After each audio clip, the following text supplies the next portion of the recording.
Welcome to where time falls quiet.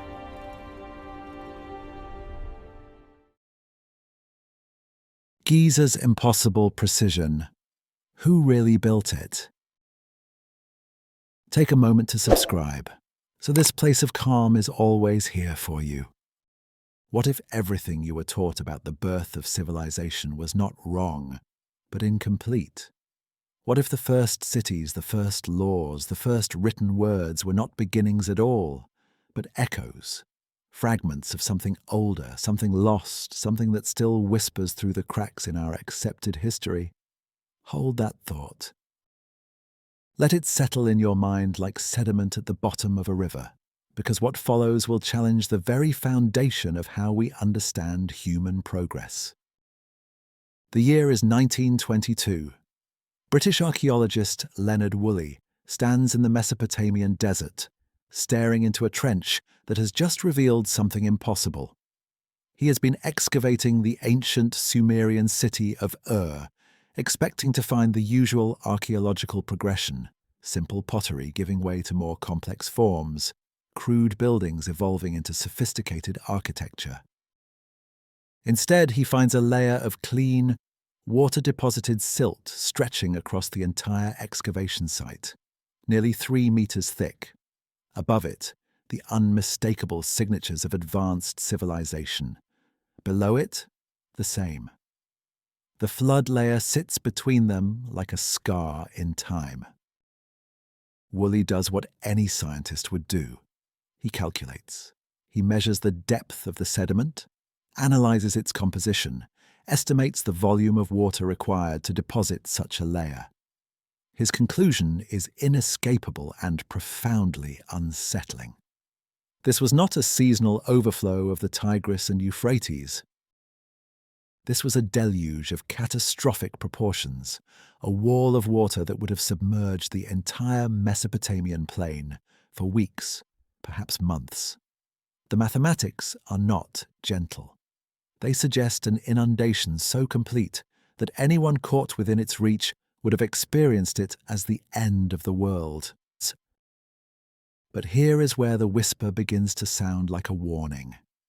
The civilization above the flood layer, the Sumer we learn about in textbooks, with its cuneiform script and ziggurats and legal codes, does not show the characteristics of a culture recovering from apocalypse.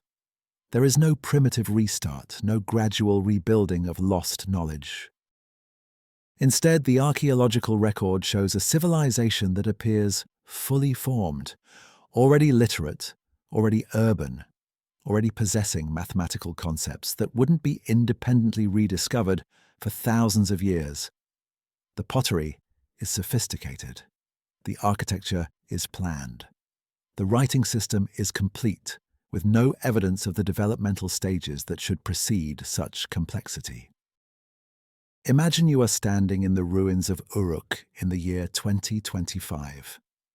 The sun is setting over the ziggurat, and the shadows stretch long across the broken walls.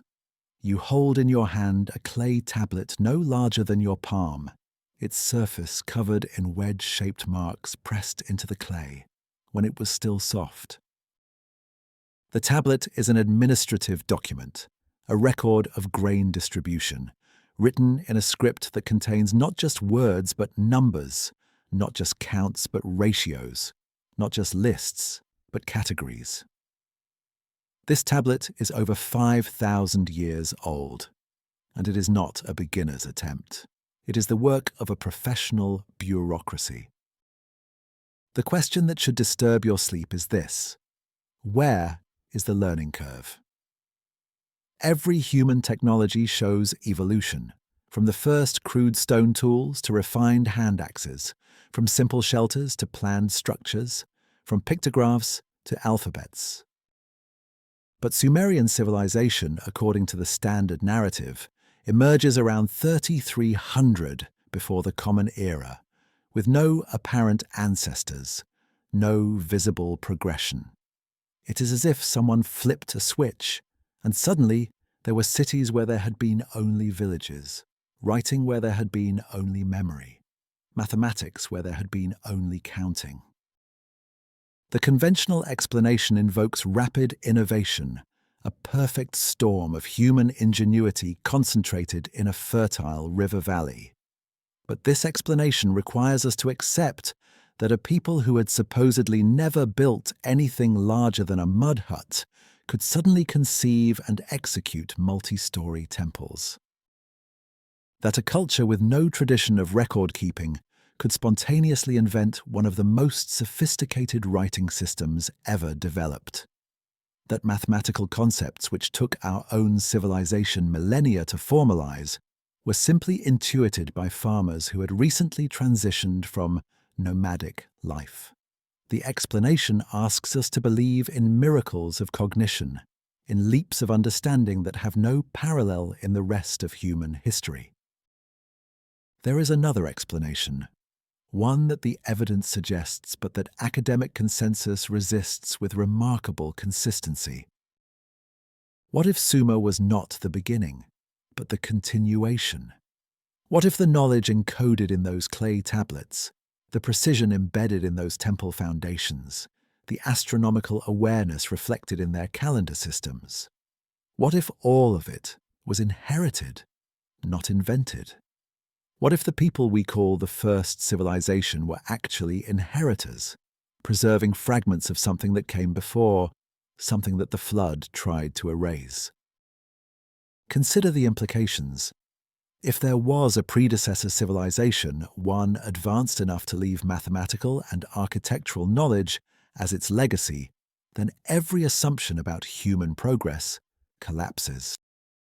The story we tell ourselves, that we are the pinnacle of an unbroken climb from caves to cities, becomes instead a story of cycles. Civilizations rise, civilizations are destroyed, and if the survivors possess even fragments of what was lost, they become gods in the eyes of those who have forgotten. The Sumerians themselves tell us this. Their own texts, written in the clinical language of royal record-keeping, describe a time before their kings, when others ruled, beings they called the Apkallu, the 7 sages who brought the arts of civilization after a great flood. These were not gods in the supernatural sense. The texts describe them as teachers, as preservers of knowledge, as survivors who carried the memory of what had been lost. The Sumerian word for them, Abgal in their language, translates most accurately as sage or expert. Not divine, not mythological, expert. This is not fringe speculation, this is reading the primary sources and taking them seriously as historical testimony rather than dismissing them as primitive fantasy. When a Sumerian scribe records that knowledge came from before the flood, we have a choice. We can assume he was inventing mythology, creating origin stories to give his culture legitimacy. Or we can assume he was recording what he had been taught, that his civilization's knowledge was not original, but preserved, handed down through a chain of transmission that began in a world that no longer existed. The clay tablets do not lie. They can be dated, they can be translated, they can be analyzed for internal consistency. And what they describe, over and over in texts separated by centuries, is a pattern of inheritance rather than invention. The King List, that strange document which records rulers who governed for impossible spans of time, does not say these were the first kings. It says these were the kings before the flood. The text makes a clear distinction. There was a world before, it ended, and what came after was not new. It was restoration. Stand in the silence of that realization for a moment. If the birth of civilization was not a beginning, but a rebuilding, then everything changes. The gods were not supernatural beings. They were refugees. The temples were not innovations. They were memories carved in stone. And the knowledge that allowed Sumer to flourish was not genius. It was inheritance.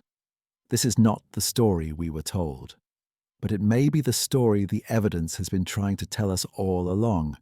if we would only listen to the whisper before the silence closes in. In the heart of the British Museum lies a small clay prism, no larger than a human hand, inscribed on all four sides with wedge-shaped cuneiform signs. It sits under dim light, unremarkable to most visitors, yet within its fragile form, it preserves one of the most unsettling documents in human history, the Sumerian King List. This text, copied and recopied across centuries, catalogues the rulers of ancient Mesopotamia in careful, bureaucratic precision. Names are listed, reign lengths tallied, cities assigned, dynasties marked, and then, quite suddenly, the impossible begins. The list opens its chronology not in centuries or generations, but in millennia. According to this record, 8 kings ruled for a combined total of over 241,000 years before a great flood swept over the land. After this deluge, rule descended from heaven once again, and the reigns became shorter, measurable, almost human. Scholars classify these early numbers as mythological exaggeration, an attempt to impress divine legitimacy upon royal power. But what if those vast spans of time are not exaggerations at all? What if they are mathematical codes, encodings of cycles, alignments, or precessional measures preserved by those who came before? The numbers themselves, translated carefully, fall into strange and consistent patterns. Many are exact multiples of 3,600, a figure the Sumerians used as a sacred unit, calling it the Sa. That number is not arbitrary. It reflects the base 60 or sexagesimal system that underpinned Sumerian mathematics, a system still embedded in our very concept of time, with 60 seconds to a minute and 60 minutes to an hour. In their cosmology, 3,600 was the measure of a complete heavenly revolution, a cycle of celestial return. This repetition is not mythic poetry, it is numerical memory. Imagine the possibility that these reigns represent not mortal years, but astronomical periods, a code compressing deep time into quantifiable rhythm. When the text records that Alulim ruled for 28,800 years, it could be speaking in terms of precession, a slow wobble of Earth's axis that unfolds across millennia.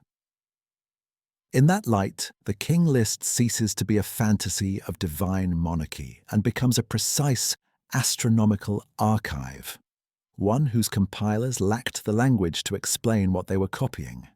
They were preserving data they perhaps no longer understood. One must picture the scribes in ancient Ur or Nippur, bent over their wet tablets, copying older fragments already eroded by age. They were trained bureaucrats, not poets. Their language is technical, formulaic, devoid of embellishment. It mirrors the style of inventory lists and temple accounting records. The wording is deliberate, almost sterile. After the kingship descended from heaven, it was in Eridu. In Eridu, Alulim became king. He ruled 28,800 years. There is no hint of mythic narrative, no gods intervening, no epics of conquest, only administration, precision, and numbers that defy human scale. This coldness lends credibility. Myths sing, archives simply record. The flood marks the midpoint of the document. The phrase appears abruptly. The flood swept over. After the flood had swept over, kingship descended from heaven again. But in the clay, heaven reads less as a theological concept and more as a direction, a descent of authority, knowledge or legitimacy from a higher realm, perhaps metaphorically, perhaps literally, from survivors of another world. What follows is human-scale rule, linearly counted reigns, governments built upon memory rather than knowledge. The structure mirrors a break, not in imagination, but in continuity. It is tempting to dismiss the pre-flood portion as symbolic, yet similar inscriptions appear across later copies, Akkadian, Babylonian, and Assyrian versions, all maintaining the same numerical proportions. This continuity suggests not repeated invention, but transmission. Scribes centuries apart copying from a master list whose original meaning was already obscure. Each generation preserved the numbers faithfully, perhaps out of reverence, perhaps from fear of losing something sacred they did not fully grasp. The pattern of 3,600 reappears across artifacts, not only in the king list, but in mathematical tablets such as those describing geometric and astronomical quantities. It is as if a numerical fingerprint of an earlier epoch persisted, quietly encoded within bureaucratic routine. To grasp the magnitude of this idea, imagine that all time before recorded history was compressed into cycles approximating astronomical constants. The ancients, faced with the slow drift of the stars, measured eternity not in human lifetimes, but in celestial revolutions. A single precessional cycle of the Earth's axis stretches roughly 26,000 years, uncannily close to the reign lengths ascribed to the early kings. Was this coincidence? Or could the list be a translation of data from a lost tea, a chronology of ages mistaken for the reigns of semi-divine rulers?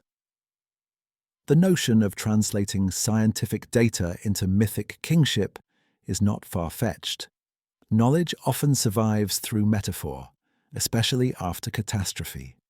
When language collapses, numbers become story. The survivors of a dying world may have encoded their astronomical knowledge as monarchy, a lineage of kings spanning the heavens rather than the earth. Each reign could mark the duration of a celestial age, each king a mnemonic for a great cycle completed. What appears as myth might be the last whisper of a forgotten. Let us turn then to the archaeological paradox. The earliest layers of Sumerian culture show fully developed administrative systems, complete measuring standards, and a complex lunar-solar calendar that requires trigonometric precision. Such systems presume long observation of the heavens, centuries of meticulous data collection. Yet official chronology gives Sumer only a brief few generations between the invention of writing and the recording of those systems. The gap is irreconcilable unless the data were inherited, not produced from scratch. In the ruins of ancient Eridu beneath layers of clay and sand, archaeologists have discovered what they call the temple sequence, a series of structures built one atop another across thousands of years. Each layer refines the architecture of the last. The oldest foundations, however, bear geometric proportions aligned with cardinal directions, executed with precision that suggests advanced surveying methods. The earliest builders knew how to orient their sanctuaries to true north long before compasses or astronomical instruments existed. This skill appears without experimentation, as if it had been remembered, not learned. The king list presents Eridu as the first city, the seat of the earliest kingship. The archaeological strata confirm continuous occupation extending into the 6th millennium before the Common Era, long before the documented rise of city-states. Something endured there through upheaval and flood. When one reads the line, "Kingship descended to Eridu," it may describe the literal re-establishment of organized society after a regional cataclysm. Power, law, and geometry were restored like ritual artifacts recovered from the depths. Pause here and imagine those rulers, if rulers they were, standing in a world just reborn from devastation. They inherited ruins, fragments of language, mathematical constants inscribed on stone. To those who survived, the knowledge they possessed must have seemed miraculous, well beyond the comprehension of the nomadic tribes who gathered around them for protection or instruction. And so, over generations, these master builders and astronomers were remembered not as men, but as gods. The equation of rule with divinity was not theology, it was misunderstanding. The Sumerian king list, then, is more than a catalogue of reigns. It is the memory of recovery, formatted in the only language that bureaucracy knows: sequence, enumeration, order. It transforms the trauma of civilizational collapse into structure, giving form to what would otherwise dissolve into legend. The unbelievable durations of those early reigns are not lies. They are the syntax of survival, a method to preserve scale beyond comprehension in units that could be copied by scribes who no longer possessed the reference frame. Even in later centuries, when empires rose and fell around Mesopotamia, this document retained its gravity. It was copied in schools.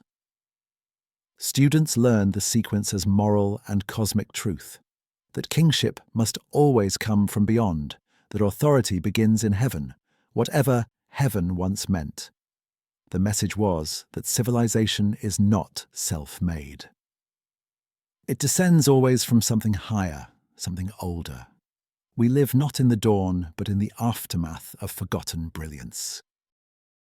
And now, in the sterile light of museums, we read those numbers as though they were mistakes. We call them myth because we cannot imagine memory so deep, nor knowledge surviving so completely disguised. But every wedge pressed into that clay was an act of defiance against oblivion. The scribes who wrote them knew their audience would not understand, yet they wrote anyway. Their duty was preservation, not comprehension. They were the final archivists of a world erased by water. So the question remains, who were those kings who ruled before time? Perhaps they were astronomer priests charting slow celestial motions. Perhaps they were inheritors of an earlier world, keeping alive a rhythm of ages through numeric precision. Perhaps they were simply human beings who refused to let the silence consume all that had come before. Whatever they were, their record endures. The clay has outlasted empires, and the numbers still align with the sky. The flood swept over, but the whisper remained, inscribed forever in the rhythm of base 60, repeating endlessly, waiting for us to remember what it meant. The desert wind dances across the limestone plateau of Giza, whispering through broken chips of ancient stone. The light slides down the flanks of the Great Pyramid like a slow-breathing tide, revealing precision so unnervingly perfect it seems inhuman. Each block, some weighing more than a modern truck, slots into place with an accuracy of mere millimeters, the joins still firm after more than 40 centuries.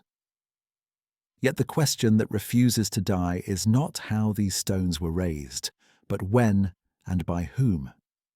The Great Pyramid of Khufu, or Cheops, stands as the most studied structure on Earth, and still it defies definitive explanation.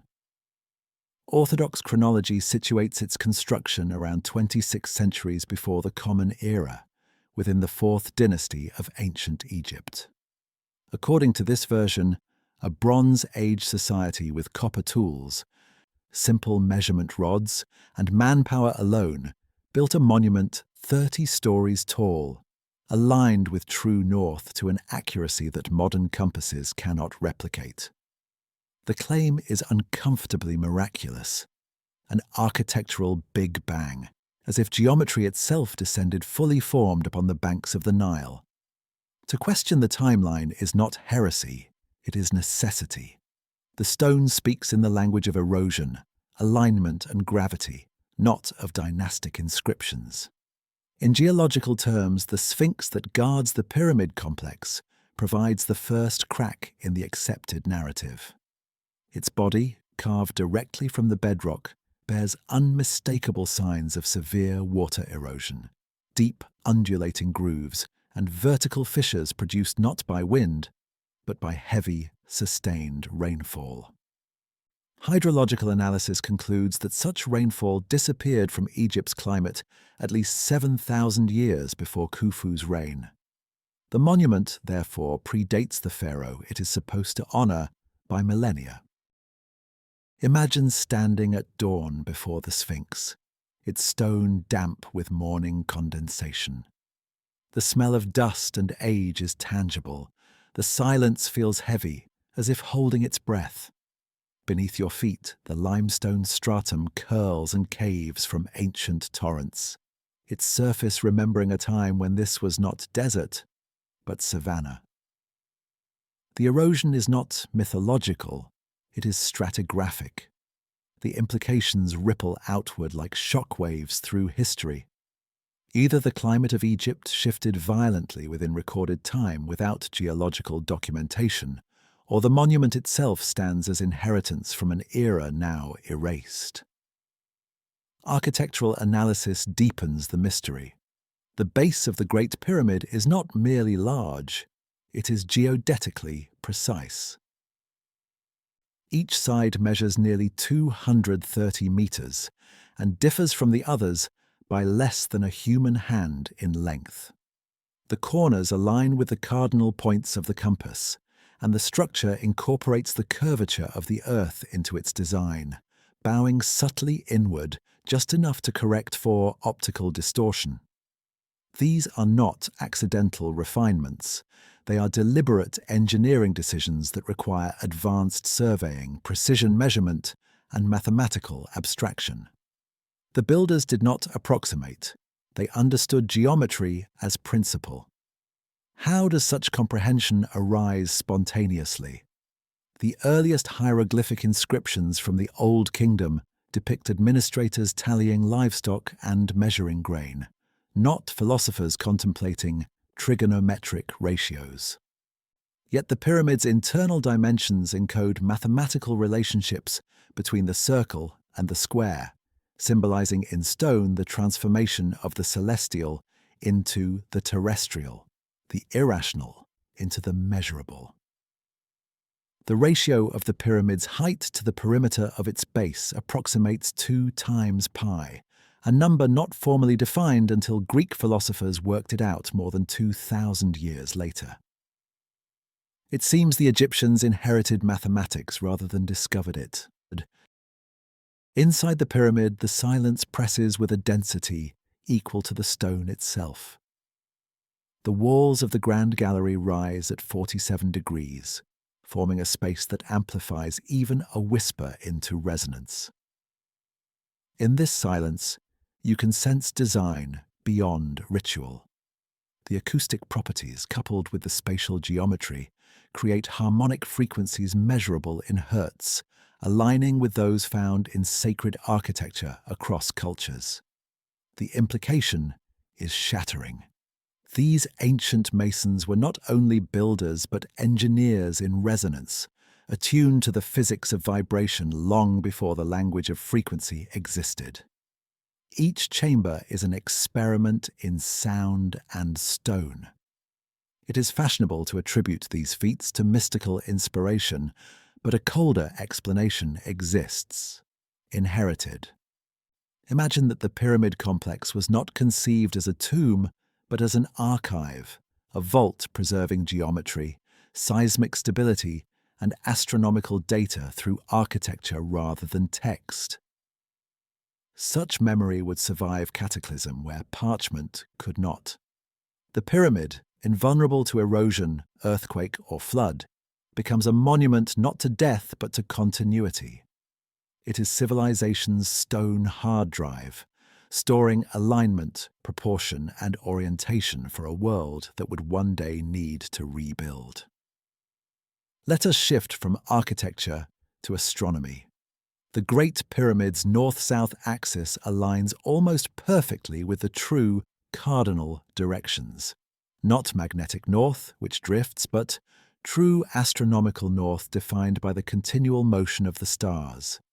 At the time of its presumed construction, such precision would have required long observation of the precessional motion of the heavens, thousands of years of data.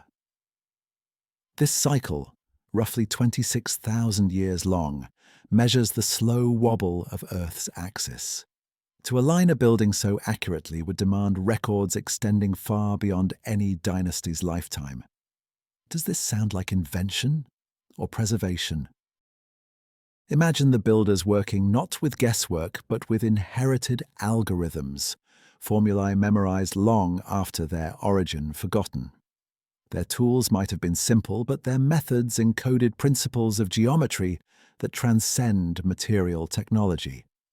Copper chisels can carve because the mason knows precisely where pressure must be applied, not because the metal is strong. Primitive tools guided by perfect knowledge can achieve what advanced tools guided by ignorance cannot. The pyramid's true miracle, then, is not labor, it is memory. As the centuries passed, later Egyptians attributed divine power to what they no longer understood.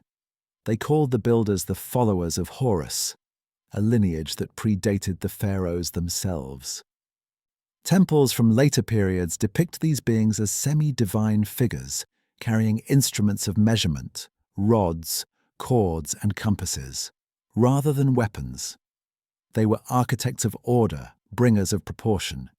It is tempting to interpret them as mythic, but their symbolism fits another pattern: instructors striving to preserve technical knowledge in symbolic form. When understanding fades, geometry becomes ritual and becomes myth. The same pattern emerges across continents. In Mesoamerica, pyramid complexes rise from dense jungle with astronomical alignment so precise that solstices and equinoxes still dance across their steps.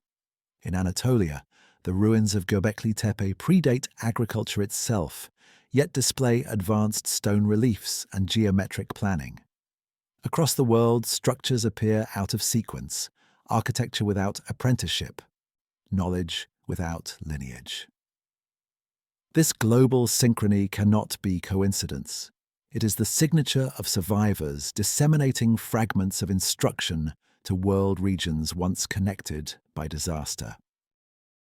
If we accept for a moment that Egypt's monumental age was one phase in a longer continuum of inherited architecture, the visual grammar of its stone begins to change meaning.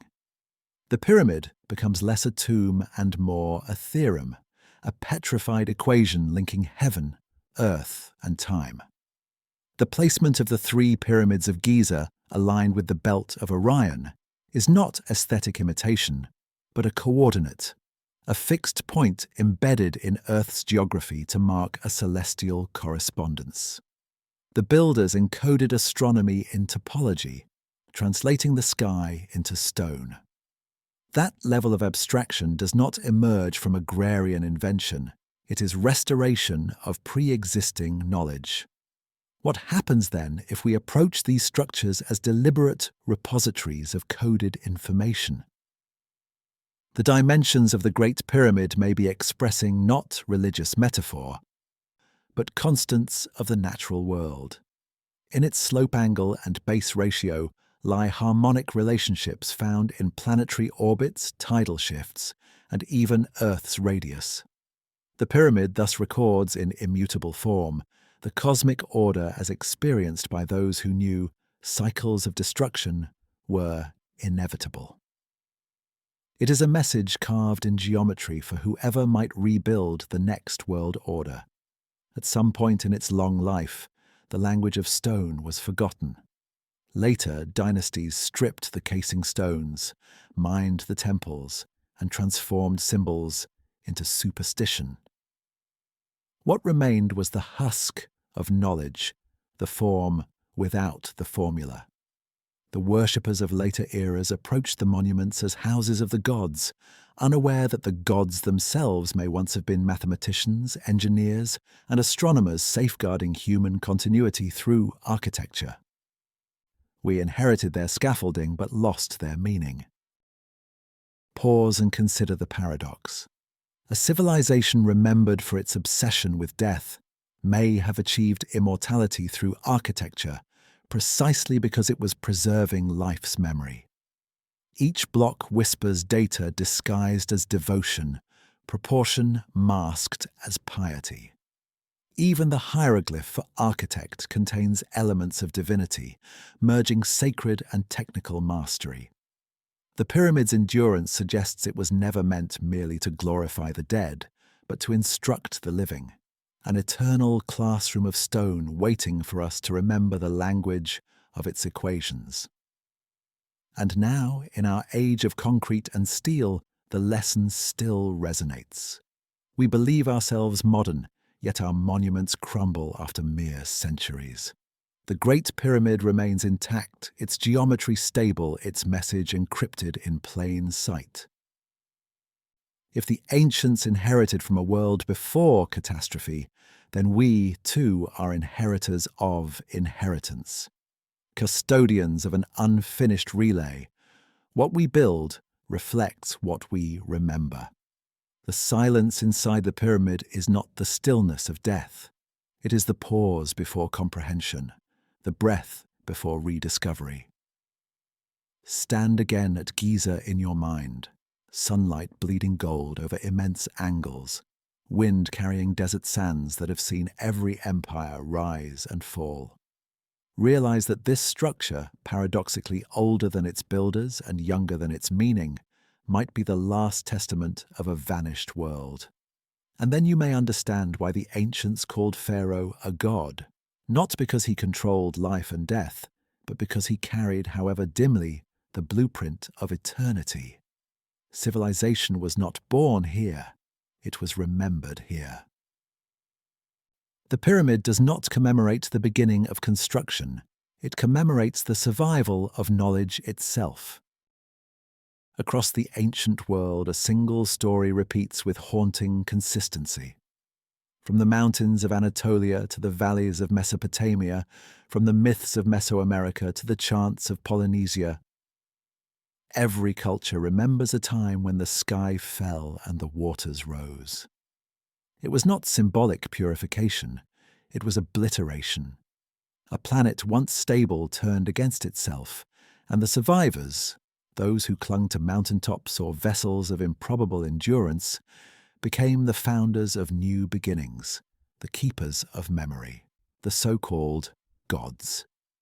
In the Sumerian tablets, the flood is clinical, recorded as one more entry in the bureaucratic rhythm of kingship. The line cuts abruptly through history. Then came the flood. Below that line, names stretch back into mythic time.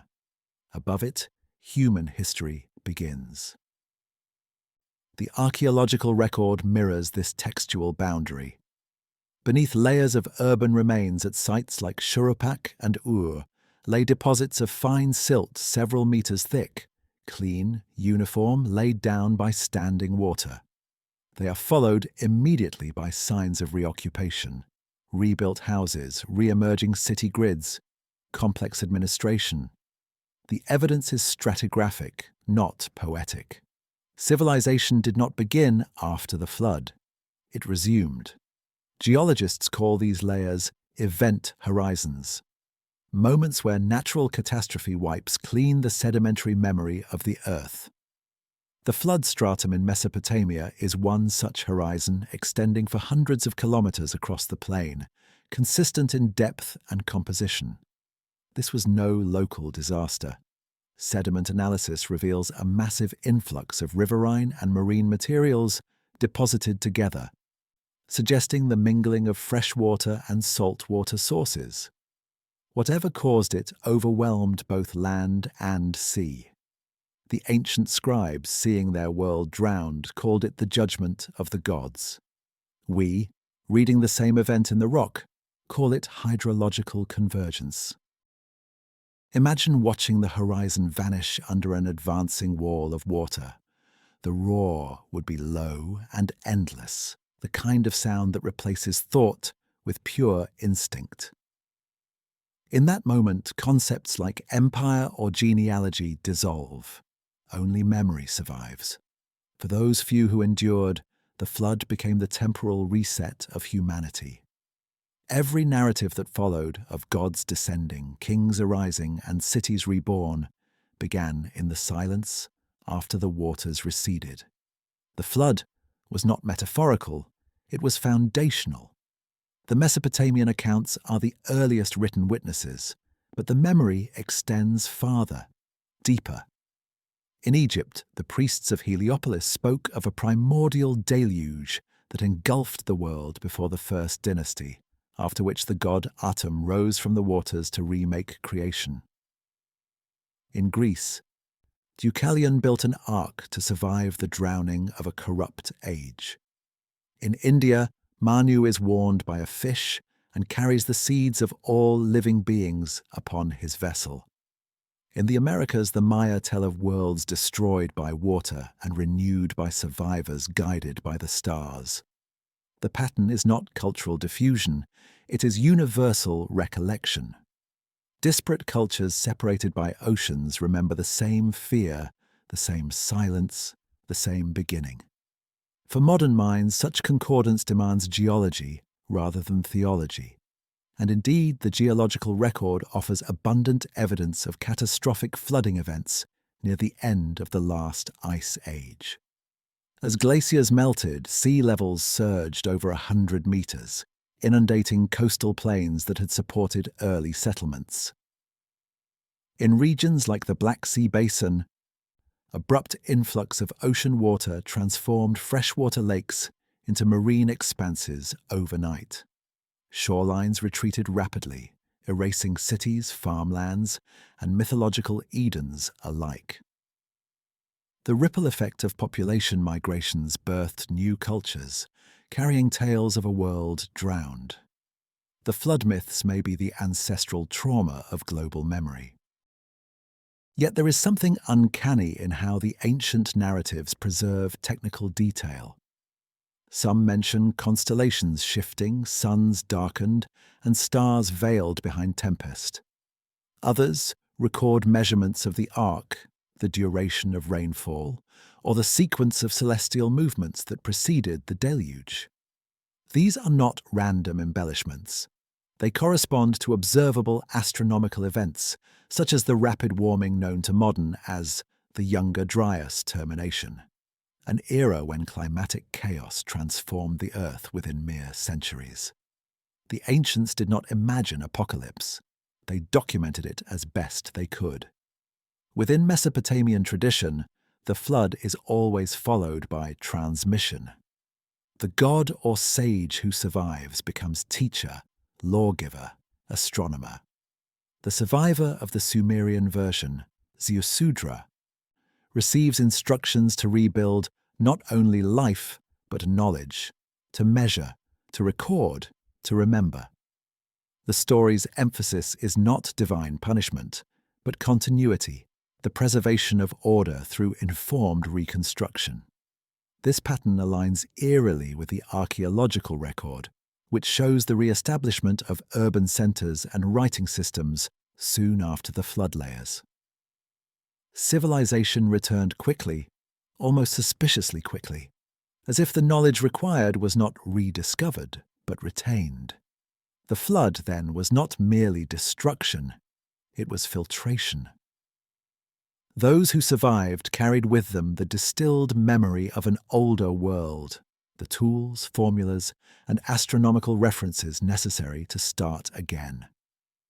In this sense, the flood becomes a metaphor for survival through compression, the way data must be reduced to endure transmission. What could not be inscribed on stone or stored in monuments had to be encoded in myth. And so the story of divine wrath became the operating system of post-cataclysm civilization, hiding technical inheritance within sacred narrative. Archaeologists have identified transitional cultures that seem to embody this rebirth. In the fertile arc stretching from southeastern Anatolia to the plains of Sumer, small communities suddenly developed agricultural practices, irrigation, and monumental architecture within a few generations. The acceleration is unnatural, violating the expectations of incremental progress. Tools appear already specialized, Measurement systems already standardized, cosmologies already mapped. There is no prelude, only performance. It is as though the survivors of a prior epoch awakened with a mission: rebuild, preserve, continue. Imagine one of those survivors attempting to explain meteor impact or climate shift to a child of a new age. The language of no longer exists. Only story remains. So the trauma becomes parable. The gods, angered by human pride, unleash the waters. A chosen few are saved to repopulate the earth. The memory of orbital debris becomes fire from heaven. The loss of familiar stars becomes divine judgment. Myth encodes data in emotional syntax, ensuring it endures longer than charts. In this way, mythology becomes the immune system of civilization, memory disguised as faith. But even buried within mythic framework, the documentation retains forensic precision. When the Sumerians describe the flood, they detail a sequence of astronomical omens preceding it. Rising brightness of certain stars, abnormal solar heat, and sudden storms. To modern analysis, these could correspond to environmental tipping points: atmospheric disturbance, rapid glacial melt, and megaflood discharge. In their description of days of darkness, one can read volcanic winter or cosmic dust veiling the sun. The boundaries between scientific report and religious awe blur into one continuous testimony, written jointly by the earth and its observers. In every culture, the flood recurs as the primal teacher. It reminds humanity that progress is fragile, that knowledge is perishable, that arrogance invites amnesia. To the ancients, water was both destroyer and renewer. It erased civilizations, yet refreshed memory. The flood is the hinge between epochs, the dividing line where inheritance survived through trauma. Without it, there would be no myth to tell, and perhaps no humanity left to remember at all. Modern researchers, equipped with satellites and sonar, have begun to uncover the drowned coastlines hinted at in legend. Submerged structures rest quietly under sediment, outlining what were once river deltas, temples, and harbours, now buried beneath tens of meters of saltwater. Each discovery closes the gap between story and sediment, revealing that the metaphor of flood was literal all along. Yet the magnitude of ancient loss remains staggering. Imagine an entire digital age erased, its servers, archives, and satellites gone, leaving only survivors in a shattered landscape. A future archaeologist would call them primitive. This is how the past looks to us now. And so the first cities after the flood are less beginnings and more memorials. Ziusudra, Gilgamesh, Noah. These figures are cultural translations of the same archetype, the memory bearer. They are the voices that spoke in the aftermath, introducing systems of measurement, moral law, and astronomical calculation to rebuild order. Their wisdom is not divine revelation, but inherited knowledge reinterpreted through trauma. The flood did not invent civilization, it edited it, ensuring that only fragments of the prior system, those compact enough to survive in myth, were carried forward. The cycle continues beyond time. The flood comes, knowledge condenses into parable, and survivors reconstruct their world from salvaged memory. Every epoch bears the imprint of its last disaster. Ours will be no different. But in the patterns of past cataclysms, one realizes that survival is not resistance to change. It is continuity through reinterpretation. The ancients understood this. That is why they recorded the flood not as an end, but as transition. The deluge that erased their ancestors became the womb of the civilization we now claim as ours. The flood, therefore, is not a tale of destruction. It is a manual for revival. written in the allegorical syntax of fear. Each story, each layer of silt, each line on those ancient tablets whispers the same truth: that knowledge cannot be drowned if it is carried in language, in stone, in the hearts of those who remember. When the world drowned, memory swam. It carried forward the codes, the constellations, the mathematics of survival. And in the silence afterward, when the waters finally withdrew, humanity began again, not as inventors, but as heirs of a drowned world whose echo still murmurs beneath the crushing weight of time. In the cool quiet of a museum archive lies a small clay tablet, unremarkable in colour, but unforgettable in content. Its surface is pressed with precise symbols arranged in measured columns, triangles, wedges, and simple strokes. This is Plimpton 322, a Sumerian mathematical tablet composed more than 3,600 years ago. And yet, what it contains is something that should not exist in that era: a trigonometric table of astonishing accuracy, predating the Greek mathematician Pythagoras by more than a millennium. Numbers carved into clay whisper that civilization did not invent mathematics. It inherited it. Imagine holding that clay in your hand. It feels dense, heavy with implication. These marks aren't speculative guesses or practical tallies. They are calculations written in a base 60 system. The same numerical structure still encoded in our measurement of time and angles today. The academic term for this numerical architecture is sexagesimal, but the ancients likely regarded it as celestial, a geometry derived from the movement of heavenly bodies. To the Sumerians, mathematics was not abstraction, it was cosmology. The gods themselves had written the universe in numbers. This concept of numeric divinity pervades the earliest civilizations. In Sumer, numbers governed not only trade, but theology. Temples were calibrated according to astronomical cycles. Priest astronomers recorded the synodic periods of planets, the ratios of lunar months to solar years, and the predictive intervals of eclipses. These records demonstrate a level of quantitative precision so advanced that later mathematicians in Greece and India would rediscover rather than invent them. There is no gradual evolution visible, no sequence from primitive counting tokens to advanced geometric analysis. Instead, complex formulas appear already complete, an inheritance too refined to have been born from trial and error. Consider this. Each Sumerian numeral is a unit of 60, not 10.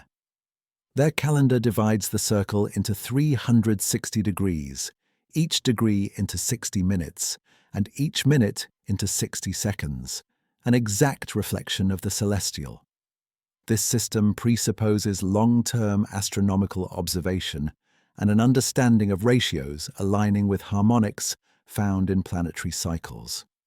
Their notation was not arbitrary bureaucracy, it was an echo of natural law. To them, numbers were sacred instruments that mirrored the structure of the heavens.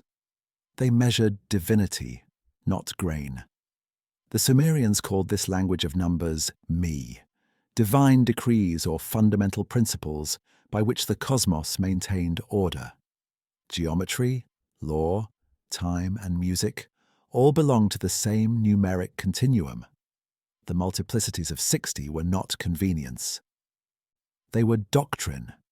Such numerical symmetry transcends practicality, suggesting this knowledge may have originated not as invention, but transcription, as if ancient priests were decoding remnants of a system already understood by predecessors now lost to time. In the precision of their base 60 lies the resonance of inheritance. On other tablets, those known to modern cataloguers as CBS1, 0673 and YBC 7289, appear calculations in spherical geometry and Pythagorean triples, relationships that define right triangles. These are familiar from later Greek mathematics, but the Sumerian expressions preceding them are cleaner, devoid of proof or derivation. They are presented as known truths, not discoveries. It is as if the scribes were copying values from an older reference, unaware of their theoretical origin, yet preserving their utility with bureaucratic precision. Such data would only make sense if it were part of a far older intellectual continuum. Imagine for a moment a world where mathematics was not abstract but experiential, where each equation reflected a natural law observed in the sky or measured on the earth. Numbers described not imagination but environment, the parabolas of celestial movement, the ratios between night and day, the measure of shadows on solstices, all expressed through geometric proportion. The ancients may not have conceived of angles in degrees as we do, but their understanding encoded the same relationships. This is not conjecture, it is continuity, the unbroken pulse of intellectual inheritance from an unknowable origin. The question that invites unease, then, is this: how did such precision emerge fully articulated at the apparent dawn of history?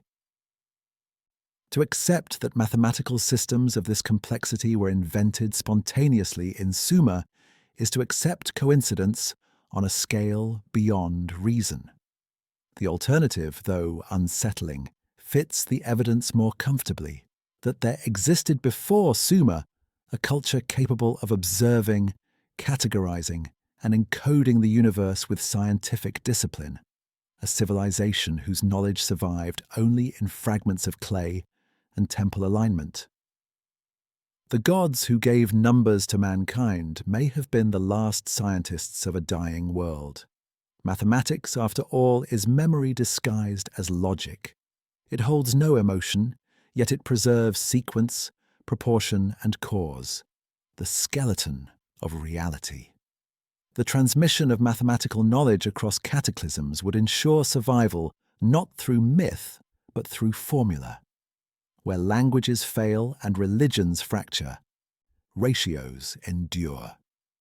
The number pi remains pi in every tongue. The golden section repeats itself in every pattern, and the cycles of celestial procession remain constant across every extinction. Such invariance would have been the perfect form of encoded inheritance, data immune to time, chaos, or translation. In Sumer, mathematics governed architecture as well. Temples and ziggurats reveal ratios consistent with geometric constants. The diagonal measurements of their walls translate into right triangle relationships. Even religious art encodes harmonic intervals corresponding to musical scales, suggesting that number was the bridge between the sensory and the divine. Music, mathematics, and architecture were seen not as separate disciplines, but as manifestations of one cosmic law. To pray was to count, to build was to harmonize.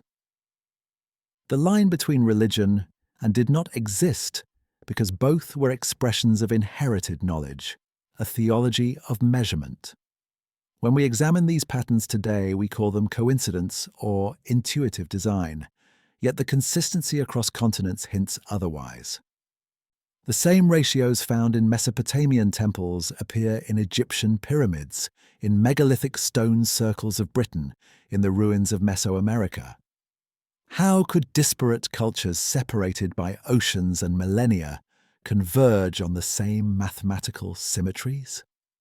Either human cognition is universally predisposed to certain aesthetic proportions, or these geometries were disseminated intentionally, carried by those same survivors who rebuilt after a cataclysm we no longer remember. In the silence of numbers, a migration map hides. The power of ancient mathematics lies in its dual, technical and transcendent. A table of squares or cubes under pragmatic scrutiny may seem merely administrative, yet within those tables lie the harmonics of planetary motion. A temple's orientation might serve logistical purpose, yet it mirrors solstices with near-perfect fidelity. Even when data seems utilitarian, its precision implies philosophical intent. The ancients did not distinguish between and spirit. Both were instruments for deciphering order from chaos. The closer their numbers matched the heavens, the nearer they felt to godhood. To imagine the scribes of Ur or Lhasa hunched over clay, stylus in hand, is to witness humanity reconnecting with cosmic syntax. They were not inventing, but remembering, trying to translate principles into symbols before memory eroded completely. Every stroke was an act of preservation, a small defiance against entropy. Perhaps they did not comprehend the full significance of what they were copying, but they knew it mattered. When survival demands reconstruction, even partial fragments of law are sacred. This is the paradox that haunts ancient history. Every artifact implies apprenticeship, but no teacher is visible. The Sumerians recorded geometric perfection without leaving prototypes. Their mathematical concepts appear mature from inception, absent any evidence of evolution. That absence, that eerie gap in development, makes the clay feel alive, as if its equations were the last remnants of a vanished university, a lost tradition encoded not to be explained, but to be rediscovered when the world was ready again. Mathematics transcends mortality because it requires no interpreter to remain true. A number inscribed in clay can outlive empires, waiting millennia until recognition returns. The Plimpton tablets' figures slept for thousands of years before modern scholars decoded them, revealing trigonometric precision astonishingly exact. Yet perhaps even now we grasp only fragments, reading relics without context, like archaeologists decoding hymns without melody. The ancients measured the divine. We measure their competence. The distance between those approaches spans more than epochs. It defines the very boundary between inheritance and understanding. Pause and imagine this knowledge as inheritance rather than origin. The universe's numeric order was not discovered, merely remembered. When a civilization dies, it leaves behind more than ruins. It leaves algorithms. The base 60 system might have survived not because it was convenient, but because it encoded a rhythm aligned with celestial regularity, the pulse of precession, the harmony of the spheres. If those rhythms came from a lost civilization, then every minute you count, every rotation you measure carries within it the breath of a people long vanished, preserved in the silent geometry of time. To study ancient mathematics, then, is to read the diary of forgotten gods. Their handwriting is precise, but emotionless, their meaning buried in ratios that still govern our days. We no longer kneel before temples of calculation, but our satellites, our circuits, and our calendars all still obey the same laws. Nothing has changed, only the worship has grown colder. The clay tablets endure as scripture for an age that knows not what it believes. Thus, the mathematics of the divine is not a poetic exaggeration. It is literal. The mathematics was itself divine, eternal, incorruptible. Through storms and floods and the collapse of memory, ratios survived. The ancients called them decrees of the gods because, to them, numbers were the only things immune to destruction and fault. And perhaps they were right, for the universe obeys no priest but proportion, and the gods, if they ever walked among men, spoke first not in words, but in numbers. Language is the oldest technology that still breathes. Long before machines, before writing, before even settled architecture, human beings built invisible structures within sound. Words are artifacts of memory, sedimented across millennia, carrying traces of vanished epochs in their grammar and tone. If we listen carefully, languages whisper the same stories as stone and clay, stories of inheritance, survival, and discontinuity. Among all known tongues, one stands apart not because of its complexity, but because of its deep isolation. Sumerian, a language with no relatives, no ancestors, and no descendants, appears in the archaeological record fully formed around the 4th millennium before the Common Era. Its syntax, its agglutinative structure, and its vocabulary appear simultaneously, with no sign of linguistic evolution linking it to earlier forms. This sudden emergence mirrors the pattern we have seen in architecture and mathematics, the appearance of mastery without apprenticeship. Imagine a scholar of comparative linguistics hunched over a tablet filled with wedge-shaped strokes, trying to map its grammar. There are verbs for measuring, weighing, counting, and recording in precise categories, words not normally present at the linguistic dawn of civilization. There are terms for astronomical cycles, legal administration, and even abstract moral principles. Each compound term functions as if drawn from a technical register, the vernacular of a civilization already bureaucratically mature. Where, then, is the childhood of this language? It does not exist in the record. Sumerian enters time like a fully grown adult, mistrustful of history. To understand what makes Sumerian uncanny, we must examine it as an agglutinative tongue. In languages of this type, meaning is built not by separate words, but by layered particles fused together like bricks in a conceptual wall. Each affix modifies the sense of the root, creating phrase-like precision within a single word. This system permits extraordinary density of thought. One term might carry the nuance of an entire sentence. Such sophistication implies long experimentation. It cannot arise spontaneously within a few generations. Every linguistic model points to deep ancestry, an ancestry that leaves no trace. Some have described Sumerian as an intellectual anomaly, an isolate birthed in silence. Others suspect that its uniqueness signals not isolation, but preservation, a relic of an earlier linguistic family whose other members perished with their speakers.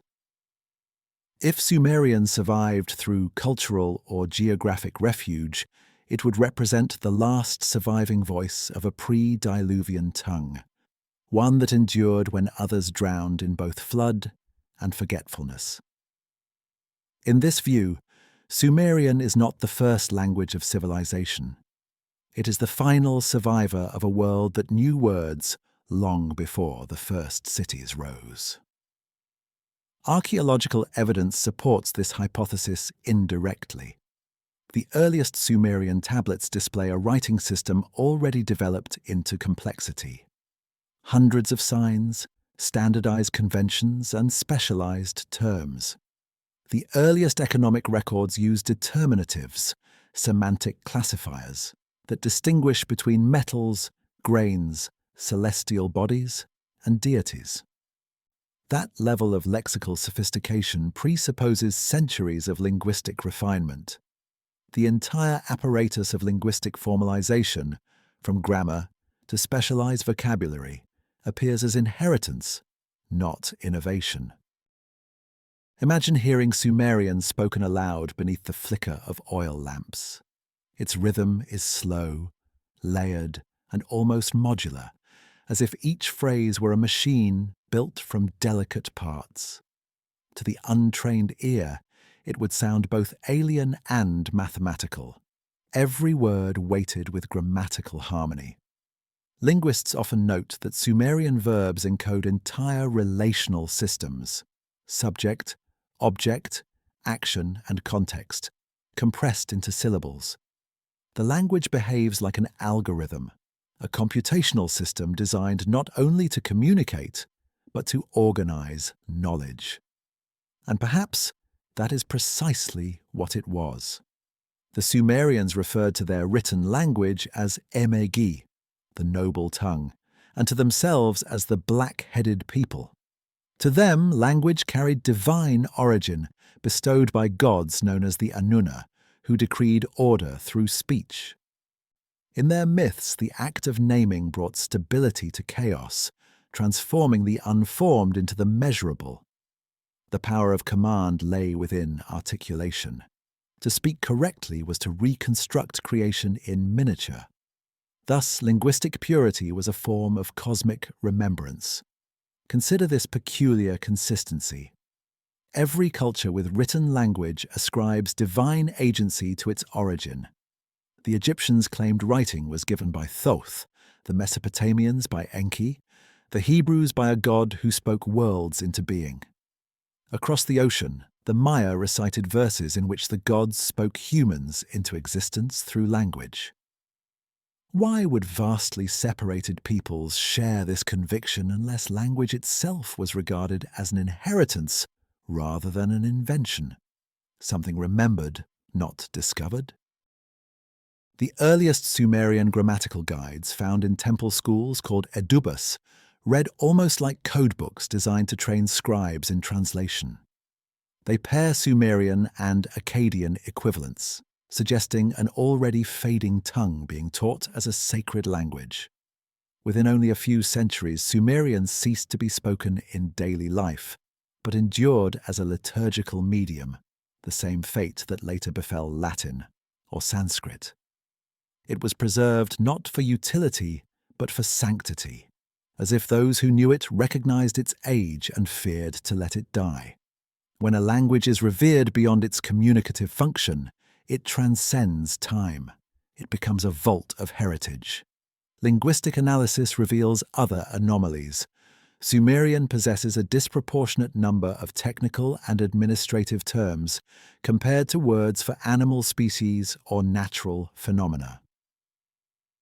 It appears tailored to record systems of governance, trade, and celestial observation rather than pastoral life. A first language of humankind should contain abundant references to survival, flora, fauna, tools, weather. Sumerian instead encodes the architecture of civilization. It speaks the language of cities that should not yet exist. The discrepancy feels less evolutionary than archaeological, as if we are studying a salvaged fragment of an advanced bureaucracy long extinct. In linguistic anthropology, such compression of technical vocabulary without clear adaptive history is extremely rare. Each root and affix suggests calibration, a conscious refinement of precision across time. The probability of such refinement spontaneously arising in a society transitioning from oral to literate culture defies expectation.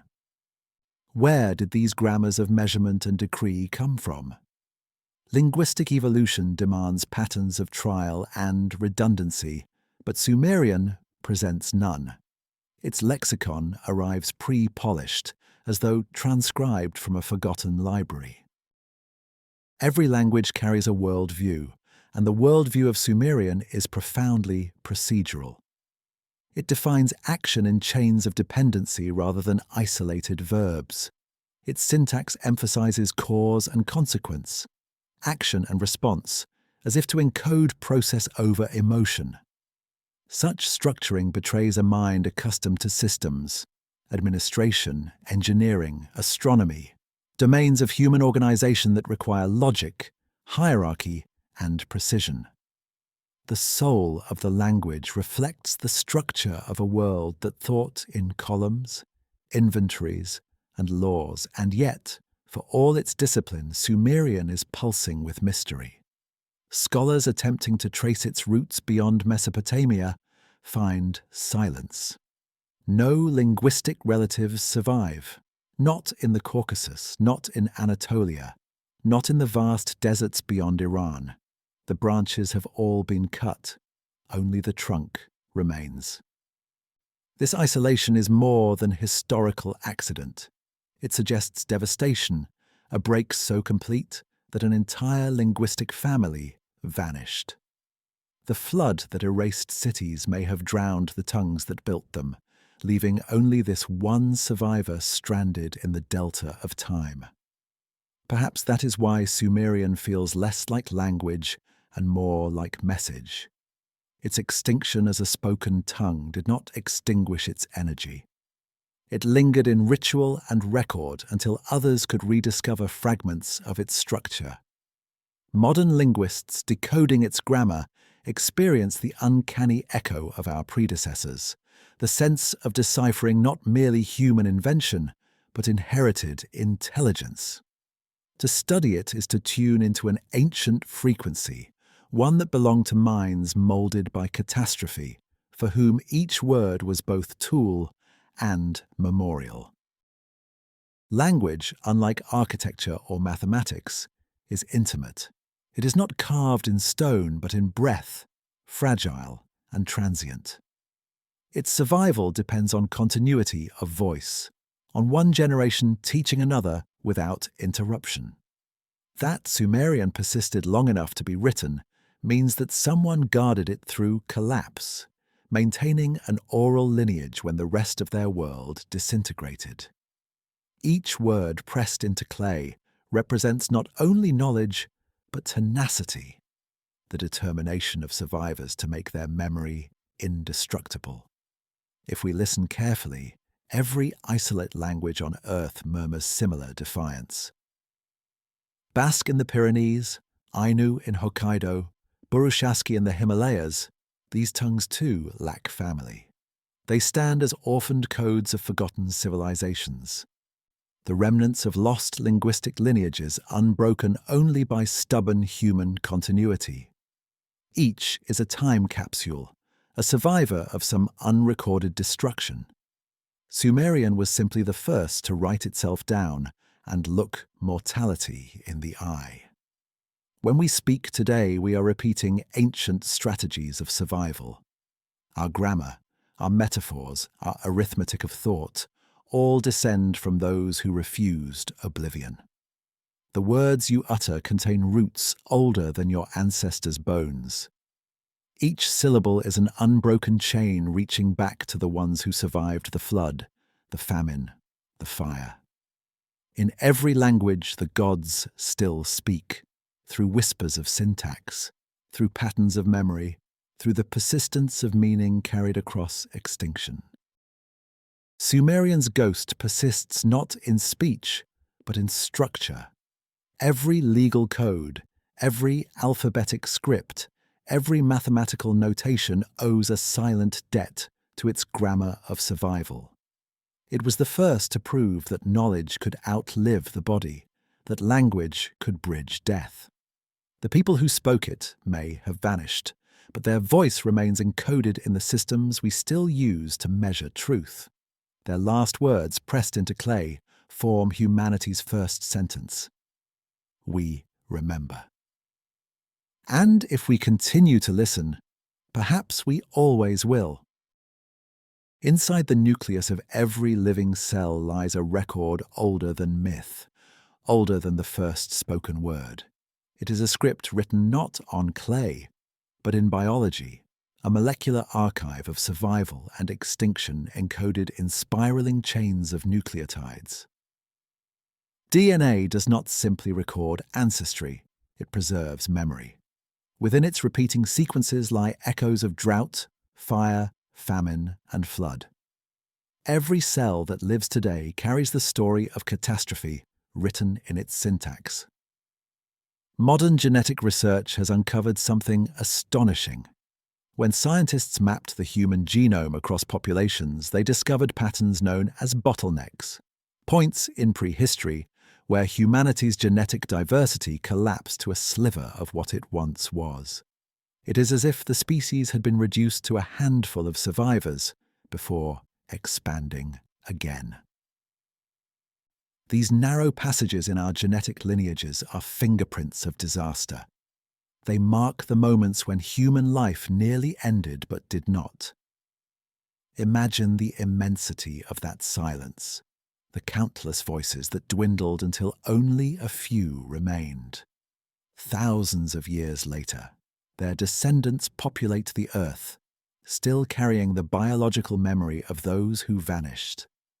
The flood myths of Mesopotamia, the fires of ancient Australia, the volcanic winters of prehistory, all align with genetic evidence for near annihilation. The body remembers what history forgets. Human survival is written in the double helix, preserved as a lesson encoded in flesh. When geneticists speak of a bottleneck, they mean more than population reduction. They mean compression, an event where information, culture, and biology compress into a seed so small it can pass through destruction unbroken. Those survivors, the founders of what we call modern humanity, were not inventors. They were archivists in blood. Through them, not only the species but fragments of knowledge, language, and intuition endured, preserved invisibly as epigenetic memory that shapes stress response, behavior, even the perception of danger. To imagine this is to feel the scale of inheritance beyond intellect. Each of us is a living archive of endurance, carrying within our cells the residue of storms that drowned continents and fires that blotted out the sun. The tension between survival and extinction sculpted the human genome into what it is today. Our capacity for pattern-seeking, for myth-making, for fear of the sky's silence, all may trace back to moments when our ancestors stood at the edge of total oblivion. Catastrophe is the mother of consciousness. Evidence suggests one of the greatest population collapses occurred around 70,000 years before the Common Era, likely triggered by the eruption of a volcano in what is now Indonesia. The planet cooled abruptly. Ash veiled the sun.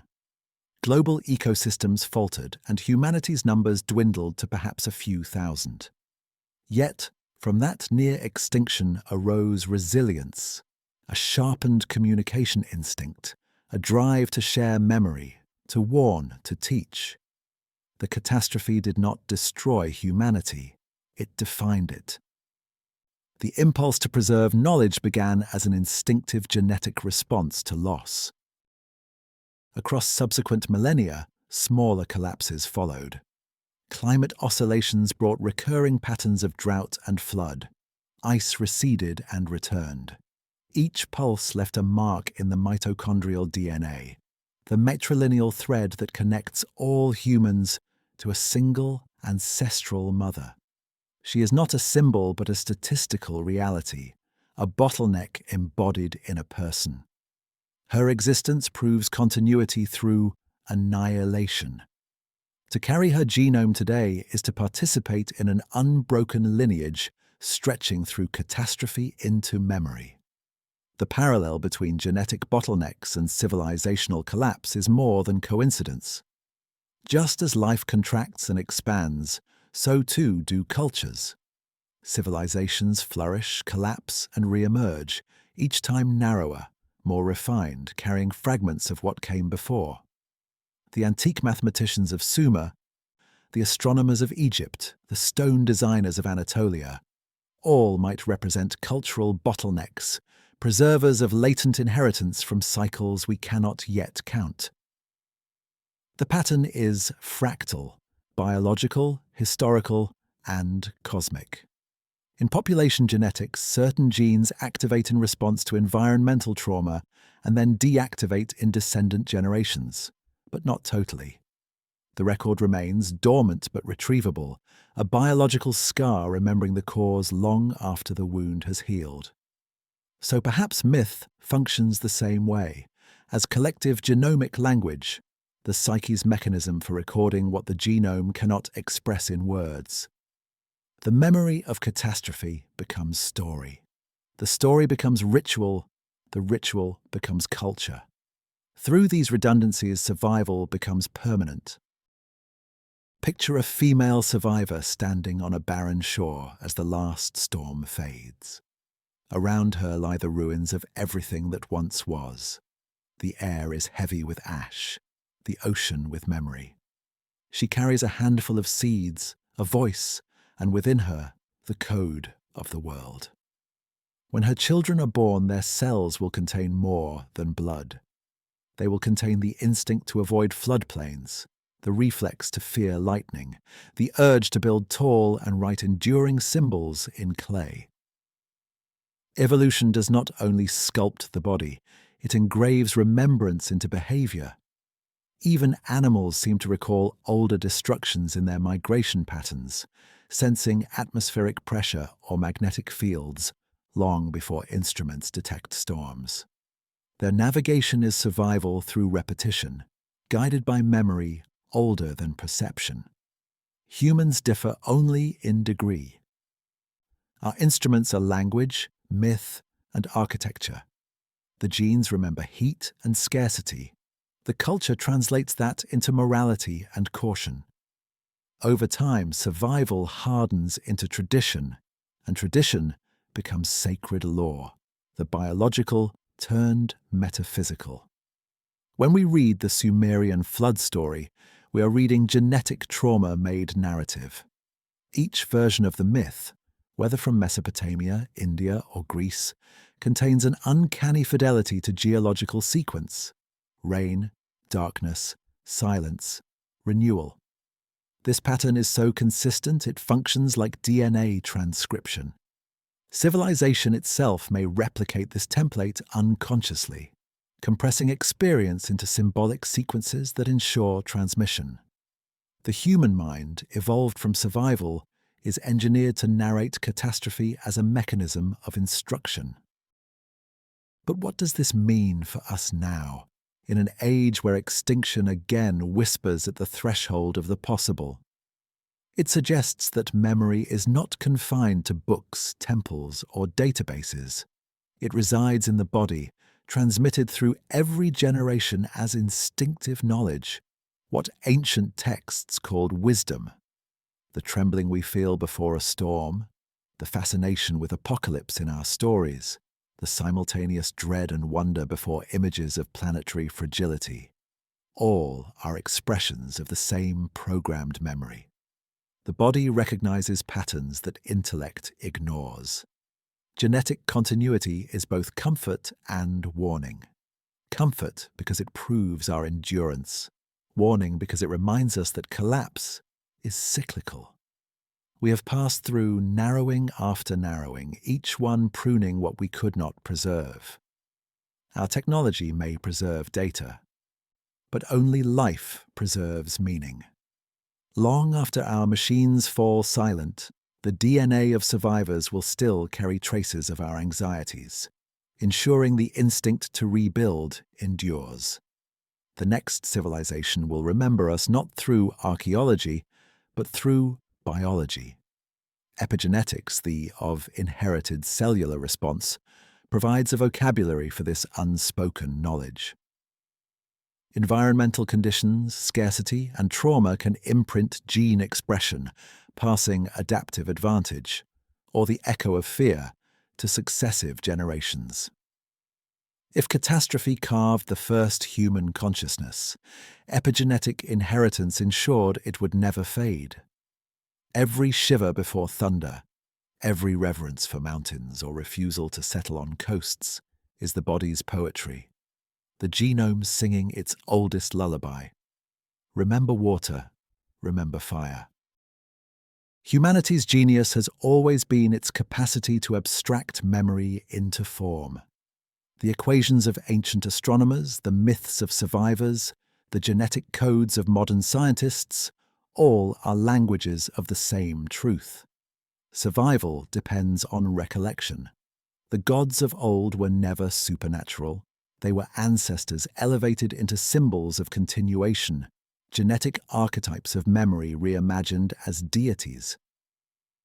In venerating them, we venerated the principle of endurance written into our very structure.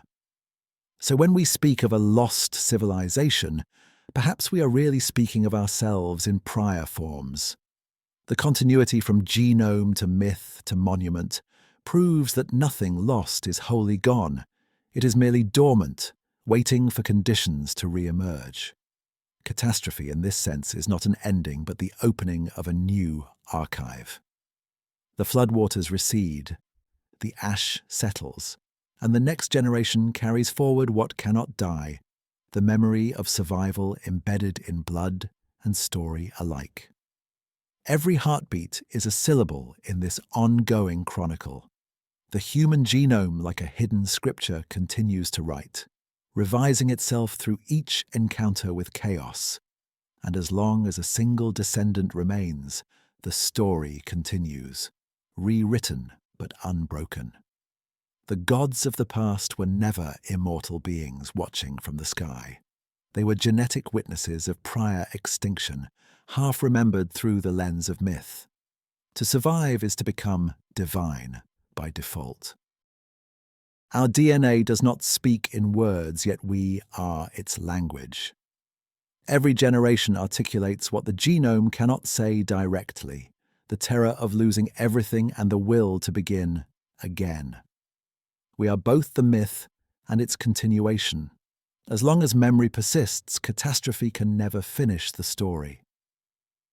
Humanity's greatest inheritance is not its cities or machines, but the code written deep within, the genetic hymn of endurance, humming softly beneath the fragile surface of skin. Every myth of origins carries within it a shadowed figure, half human and half divine, that delivers knowledge to those who have none. The Greeks called them Prometheus, the Sumerians called them the Apkallu, the Egyptians the Shemsu Hor. Across continents, these teacher gods arrive after catastrophe, bearing the remnants of dressed as miracle. They do not create civilization, they restore it. Their appearance marks the moment when memory reawakens in the ruins of amnesia. In the earliest Sumerian texts, the Apkallu are described as 7 sages descending from the realm of the gods to instruct humanity in writing, measurement, and law. They emerge from the water, symbols of both creation and destruction, and carry the sacred tools of geometry and agriculture. They teach the building of cities, the observation of stars, the crafting of calendars. Yet, in later records, they are banished, condemned for giving mankind too much knowledge, remnants of a familiar pattern where the transmission of wisdom becomes heresy. Their story resonates with parallels across civilizations. The Shemsu Hor, or followers of Horus, revered in pre-dynastic Egypt, are said to have ruled before the first pharaohs, guiding the reconstruction after a flood that erased earlier epochs. Their faces are carved into statues with strange proportions, elongated skulls, serene gazes unfocused as though fixed upon eternity. They are remembered not as mortals, but as hybrid beings, keepers of order against chaos. In the language of symbol, they are the bridge between the living and the lost. Imagine you stand before the walls of an ancient temple. The stone is dark and cold beneath your fingertips. Along the reliefs, you see beings half cloaked in feathers, half cloaked in scales, carrying instruments that resemble compasses and measuring cords. Their precision contrasts sharply with the farmers and laborers depicted beside them. These are the gods of instruction, the mathematicians of myth. Their gestures, frozen in stone, are those of architects explaining design to apprentices, the anatomy of civilization being reassembled block by block. Every tradition hints that these beings were not divine in origin, but remnants of a previous age. Their knowledge precedes the societies they instruct. They do not invent writing, they dictate it. They do not discover agriculture, they reintroduce it. Wherever they appear, progress begins from a plateau, not an origin. That is the signature of inheritance, and yet Because later humanity had forgotten the source of this inheritance, it deified the messenger instead of decoding the message. The Apkallu's function was preservation. They encoded knowledge of astronomy, mathematics, and geology into ritual, myth, and temple architecture. What modern calls superstition may once have been encryption, the disguising of technical data in sacred form. For example, the number 7, sacred to the sages, reflects the 7 visible celestial bodies that govern the week. Their stories of descent and rebirth mirror astronomical cycles. To the initiated, these were not metaphors but mnemonics, lessons in celestial physics disguised as theology. In Egypt, the Shemsu Hor performed the same role. Texts suggest they guided the construction of the earliest sacred enclosures whose axis aligns with the constellation of Orion, the celestial reflection of the god they served. Their monuments encoded precessional knowledge far beyond what dynastic Egyptians should have known. How could these alignments have been calculated without precise instruments, unless the knowledge had been preserved from a time when those instruments existed? It is as though memory itself were passed from teacher to priest in an unbroken but misunderstood chain. The Yoruba of West Africa remember similar beings, called the Olofin, who brought the framework of law after the flood. In Mesoamerica, the Quetzalcoatl myth describes a white-robed teacher emerging from the sea, carrying knowledge of number and writing. These stories are geographically isolated yet thematically identical. All begin after devastation. All feature a stranger who restores order through measurement. Everywhere, civilization rises not from ignorance, but from intervention. The recurrence shrinks coincidence into testimony. The forbidden of their wisdom is essential to the myth. What is forbidden is not evil, but dangerous. It disrupts established narratives, redefines the boundaries of human potential. To learn geometry is to glimpse the machinery of creation. To understand astronomy is to perceive the fragile patterns of cosmic order. In every age, those who preserve such knowledge are persecuted, revered, or erased, depending on the temperament of their inheritors. The keepers become both saviors and heretics. Imagine the last of the Apkallu, standing on a high terrace overlooking a drowned city, watching his lineage fade into superstition. He knows his knowledge will not survive in pure form. He reduces it, simplifies it, converts equations into parables so that at least fragments endure. He takes the constant of time, the precession of the equinox, and conceals it as a myth of cyclical kingship, of divine renewal. He transforms the trigonometric relationship between stars into the allegory of gods and serpents coiling through heaven. Thus, knowledge becomes myth, awaiting rediscovery. Centuries later, when archaeologists uncover tablets listing astronomical terms or geometric ratios, they believe they are witnessing invention. But no evolutionary gradient of discovery exists in the record. Complex systems appear whole. The forbidden knowledge had been preserved, transferred from generation to generation under the guise of sacred ritual. Even the most rigid priesthoods did not fully grasp what they defended. Faith became a shell preserving reason's seed. In this sense, the term forbidden acquires another dimension. It was not knowledge forbidden to humankind, it was understanding forbidden by ignorance. The ancients guarded truths they could not explain, encoded them to protect them from degradation, and passed them forward as divine mystery. Their temples, texts, and stelae were not confessions of worship, but passwords to comprehension. Only those who approached with reverence, patience, and pattern recognition could decode the system. Across the ancient archives, echoes of these keepers persist like signatures along the margins of human memory. The Akkadian myths describe half fish, half human beings emerging from the sea at sunrise to instruct mortals. Later, scribes converted them into demons or minor deities to domesticate their symbolism. But the description of emergence from the depths, bearing knowledge of navigation, signals the arrival of survivors, those who rode out the flood and carried maps of a drowned world. They were the custodians of what geology erased. Compare these myths with the genetic and linguistic anomalies you've already encountered. Isolated codes with no known ancestors, technical systems without evolution, languages appearing perfect from inception. Each strand leads back to an invisible source, the template once held by these forgotten keepers. Perhaps the reason every early culture venerates the gift of writing is because writing was the tool by which they encoded survival itself. Memory was not invention, it was insurance. In myth, the fall of these teacher gods always mirrors humanity's forgetting.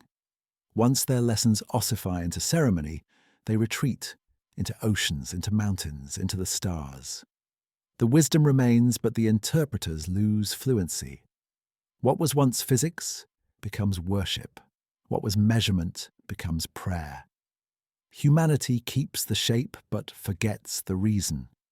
The forbidden knowledge hides in plain sight, awaiting rediscovery by those who dare to ask why the pattern repeats. Consider how this cycle continues even now. Modern rediscovers what ancient temples have encoded for ages: harmonic frequencies in architecture, mathematical constants in art, astronomical symbolism in calendars. We call it coincidence or cultural archetype, reluctant to admit continuity. But the echo is too coherent to ignore. It is the mind of survival still transmitting through time. The keepers are gone, yet their voice endures in geometry, in proportion, in the universal pulse of symmetry that pervades every discipline on Earth. Perhaps the greatest forbidden knowledge was never technological, but moral. That knowledge itself is inheritance, not possession. The more humanity claims discovery, the more it risks erasing the memory of those who preserved it through ruin. The sages of old understood that wisdom untethered from humility becomes corruption. Their myths are warnings masked as miracles. The forbidden lesson is not how to build, but why we must remember what we build from. Stand once more among the ruins, be it the ziggurats of Mesopotamia, the pyramids of Giza, or the temples of Mexico. Feel the geometry beneath your feet, the precise alignment to stars long shifted. You are walking through equations written in stone, through the curriculum of the keepers. Their classrooms were continents, their textbooks, the night sky. They may have vanished, but their syllabus remains, veiled in myth and awaiting translation. The keepers of forbidden knowledge were never divine arbiters. They were stewards of equilibrium between ignorance and awareness. Each cycle of civilization rediscovered fragments of their archive and believed it miraculous. Yet, the miracle is only continuity. We too are now their inheritors, and whether we choose to remember or to forget will determine if the chain continues, or if, once again, the sages must retreat into myth, waiting for another world to rise from the flood. Every legacy carries a shadow, and every gift hides a warning. For those who survived the collapse of forgotten worlds, knowledge was not a symbol of progress, it was a means of preservation. Across the remnants of ancient civilizations, from temples aligned with impossible precision to myths describing cycles of destruction, a continuous theme emerges. The gods, or those remembered as gods, were not promising salvation. They were leaving instructions. Imagine standing in a desert under a canopy of unpolluted stars. The same constellations that guided the builders of pyramids still burn above you, though their positions have subtly shifted. That movement, the slow drift of the celestial dome, is what the ancients called precession, a phenomenon so gradual it takes nearly 26,000 years to complete one cycle. And yet, they recorded it. Across stone and scroll, they inscribed its stages as if pleading for us to remember a clock too vast for any single lifetime to hear tick. In the temples of Egypt, the arrangement of corridors and shafts mirrors stellar alignments, shifts marked not for worship, but for calibration. The zodiacs carved in Dendera, the orientation of Giza toward Orion's belt, the equinoctial symmetry of Karnak, all function as astronomical instruments. They predict, encode, and warn. When stars that once rose precisely on the horizon begin to drift from their ordained places, it signals something far greater than stellar motion, the beginning of a new era, and often an approaching upheaval. The ancient texts speak of these intervals in cycles divided into ages ruled by different celestial houses. Every age begins with catastrophe and rebirth, a reset not of time, but of memory. The Sumerians referred to them as shahs, great periods spanning thousands of years. The Maya called them baktuns. The Hindus spoke of yugas, separate cultures, separate continents, one pattern. Civilization rises, civilization falls, and what is lost returns only in fragments. The survivors record warnings because they know we will forget. There is a chilling pragmatism in these messages. They are not mystical prophecies but mathematical forecasts, describing oscillations in the planet's stability and the sky's alignment, codified awareness of recurring cataclysm. The ancients knew the heavens were not fixed, they were in motion, and in their motion lay destiny. When they aligned temples to solstices or inscribed numbers describing the orbital harmonics of Venus and Jupiter, they were not simply observing the gods, they were tracking the mechanisms of destruction and renewal that govern worlds. Picture a culture emerging from cataclysm, its archives ruined, its machines silent. The survivors measure the stars, compare them with inherited maps, and realize the sky has changed. The old world ended because those changes were misunderstood or ignored. They mark the patterns in stone so that if it happens again, someone, someday, will recognize the signs. The temples become libraries. The myths become manuals. The gods become warnings embodied in stories we turned into religion. Across geographic isolation, these instructions share motifs: floods, fire from heaven, the darkening of the sun, the rebalancing of the poles. The imagery is consistent not because the stories traveled, but because the events did. Global cataclysm leaves global scars on landscapes, languages, and the collective subconscious. Even geological records agree. Sudden climate shifts, cosmic impacts, and solar disturbances occur in intervals. Yet the ancients didn't fear them, they prepared for them. Their greatest buildings were not monuments to the dead, but shelters of memory, designed to outlast oceans. Consider, then, the obsessive precision of megalithic architecture.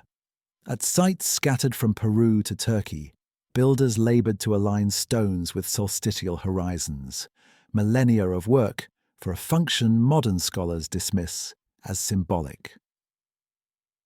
But symbolism is secondary. Alignment is measurement. They knew how to track time not through calendars of paper, but through shadows on stone. When the sun's light no longer struck the same doorways or sanctuaries at known intervals, they would know the balance had shifted again. Architecture was their survival instrument. The arithmetic embedded in their monuments was never meant to glorify power. It was to mark the threshold between creation and collapse. The Great Pyramid measures the curvature of Earth within inches, its dimensions encoding the planet's orbital constant. In that geometry lies a message of fragility. To calculate the world is to comprehend its potential for repeating chaos. The ancients were not primitive dreamers. They were survivors chronicling the forces that almost erased them. Inside the Sumerian accounting of rains and floods hides a rhythm, a numerical periodicity that matches the cycle of precession and the timing of major climatic events. 43,000 years, 36,000 years, 3,600 years. The recurring SAR unit reflects a physics of recurrence. Each interval marks the return of imbalance. Civilizations perish not in moral decay, but in synchrony with celestial drift. The ancients did not mythologize the heavens out of awe. They mythologized them out of necessity. Their warnings come not only through numbers, but through silence. Many ancient temples have sealed chambers never intended for public entry, containing nothing but geometric reliefs or alignment corridors pointed toward once brilliant stars. These are not tombs. They are instruments left in standby mode, designed for rediscovery rather than use. The knowledge stored within their alignments required no language, no translation. When light and shadow returned to harmony, meaning would reveal itself. It was memory engineered into architecture. To many modern eyes, these monuments appear devotional. To the survivors who built them, they were scientific relics disguised as faith to ensure their protection. A superstition endures longer than a myth cannot be confiscated. Encoding knowledge as religion ensured its continuity through ignorance and conquest. The pattern persists even now. What we cannot safely teach, we sanctify. The warning thus migrated from clay to ritual, from geometry to prayer. Imagine the psychological weight of that inheritance, the dread of knowing the cycle will return, but not when. Every generation would gaze at the stars not only for beauty, but for confirmation of doom deferred. Priests became astronomers. Astronomers became prophets. Their task was to anticipate the return of cosmic violence, to track the slow, indifferent rhythm of precession and recognize when the heavens began repeating their song of fire. The calendar became a countdown. Some of the most ancient calendars start not at creation, but at rebirth, implying previous worlds already lost. The Maya counted time not from the beginning of the present world, but from the end of the last. The Egyptians described their dynasties as inheritances of the gods, as if rebooted after interruption. Everywhere we look, the first written lines of human record begin mid-sentence, already aware of what came before and what might come again. The script of civilization is cyclical, not linear. We have mistaken these messages for mythology because they speak to us in symbols we no longer decode. When an ancient text describes a dragon devouring the sun, we call it imagination. Perhaps it was an observation of an eclipse or impact. When it speaks of fire from the sky, we call it allegory. Perhaps it was literal. The ancients encoded verified catastrophes in narrative form, trusting that emotion would outlive comprehension. Long after equations are lost, fear remains, and fear across generations preserves truth. There is irony here. The warnings left to protect their descendants became the basis for religions that silenced inquiry. We inherited the stories, but not the monuments stand immovable, but their meaning has been transfigured into worship rather than study. The cycle continues. Understanding collapses into faith, faith into superstition, superstition into ruin. Each time, the survivors must rediscover what the stones have said all along, that the clock in the heavens never stops ticking.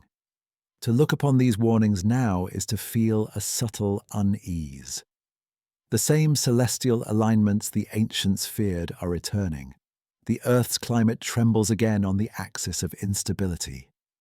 Oceans rise, glaciers retreat, magnetic fields waver. The signs that once marked the decline of their age mark the renewal of ours. Yet, like them, we confuse abundance with permanence, mistaking brief calm for eternity. The ancients would remind us, denial is the most dangerous myth of all. Their legacy, scattered in fragments of number, brick, and parable, demands attention. The warning they left behind is not prophecy of wrath, but plea for remembrance. They knew that knowledge untended decays into noise, and that only continuity protects the future from collapse. In every flood story, every alignment, every painstaking stone cut, lies an encoded message. Nothing built on forgetting can survive. Our world stands now where theirs once stood, between memory and amnesia, between survival and another long silence. Perhaps in the end that was the purpose of their warning, to teach future civilizations humility before time itself. The gods, whoever they were, spoke through geometry and myth, because those are the only languages that survive disaster. If we wish to endure as they did, we must learn again to read their message, measure, observe, remember. The cycle does not forgive ignorance. The stars are shifting once more, and their silent turning tells us what the ancients knew too well. The next chapter is already being written. At the edge of history, between ruin and remembrance, lies the truth of who we are. Civilization, as we know it, is not a beginning, it is a continuation born from ashes. Every monument we raise, every equation we solve, every story we tell, is an echo of worlds that came before. We are not their successors. We are their recurrence. If the gods of antiquity were not divine but survivors, then their warnings were not myths. They were manuals for endurance. They left us signs in architecture, mathematics, and language, woven into the fabric of our reality like threads guiding the lost back toward memory. Yet we have mistaken inheritance for triumph. We believe ourselves original, though everything around us whispers otherwise. The tools in our hands were once in theirs, shaped by centuries of remembrance, distilled into code, geometry, and symbol. Look around, cities shimmer like constellations on the surface of Earth, powered by inventions we cannot survive without yet scarcely understand. Beneath their foundations lies the same flaw that haunted Sumer and Thebes and Uruk, the illusion of permanence. Every civilization forgets the fragility of its design. The ancients understood that all power is transitional, that the greater the complexity, the greater the vulnerability. The flood that drowns cities no longer comes as water. It comes as entropy, as indifference, as time itself claiming what was borrowed. Contemplate this silence, the hush between the collapse of one age and the beginning of another. It is in this silence that the ancients lived. When they rebuilt, they carried forward not ambition, but caution. Their monuments were not celebrations, they were memorials.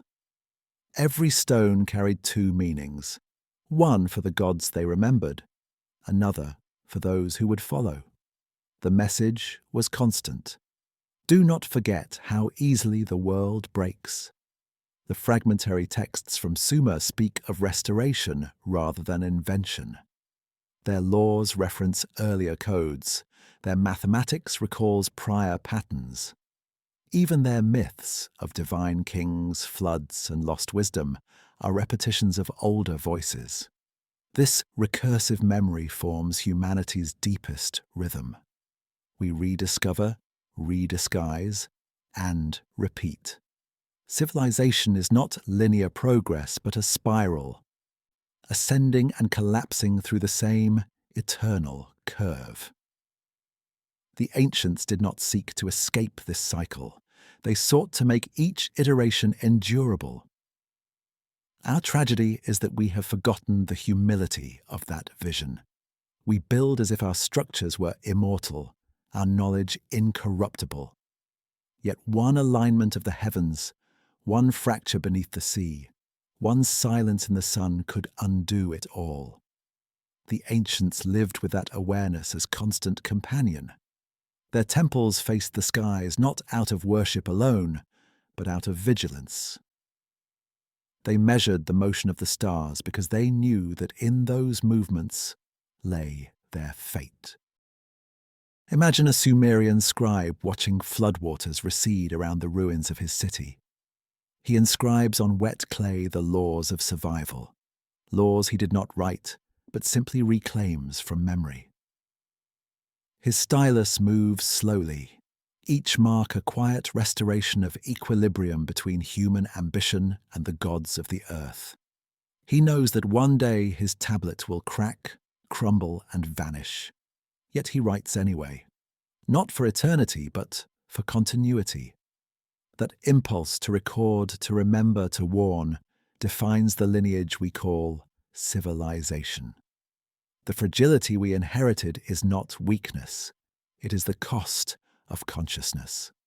To know that something can end is to nurture it with reverence. The ancients built structures that mirrored the heavens not to dominate, but to remain in rhythm with it. The imbalance between knowledge and humility is what ends civilizations. Forgotten laws are more dangerous than unwritten ones. And our cities, for all their brilliance, are monuments of forgetting, a chorus of denial built atop the graves of older worlds. We can trace fragility in every artifact, in every language, in every human heartbeat that mirrors the cycles of the cosmos. The Sumerians measured their years in the rhythm of the moon. The Egyptians built according to the tilt of the earth. The Maya plotted their histories in the procession of planets. All knew that time was not a line but a pulse, an inhale and exhale of creation and decay. We, inheritors of their knowledge, have confused breath for eternity.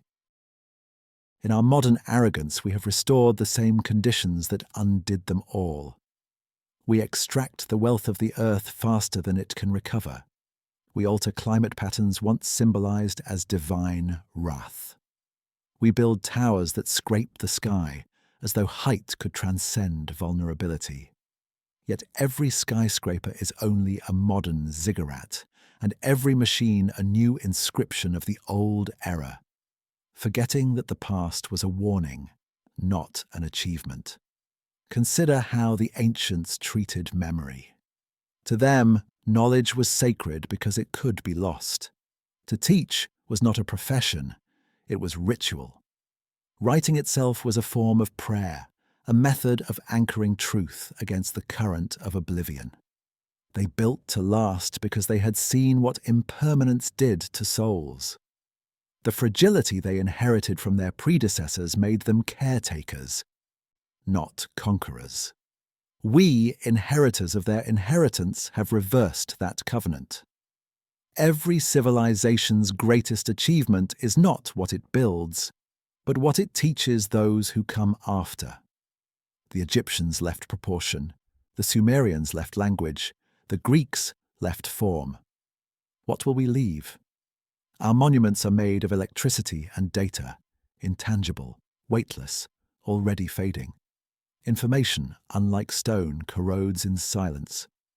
When the power ceases, when the signal dies, will our knowledge remain? Or will we become, to future archaeologists, another stratum of sediment where memory turned to dust? We often mistake technological immortality for true preservation, yet the ancients, with their crude tools and unyielding patience, outlast us still. The Great Pyramid stands in silence while our satellites burn up in their orbits. The clay tablet endures while our digital archives decay in magnetic voids.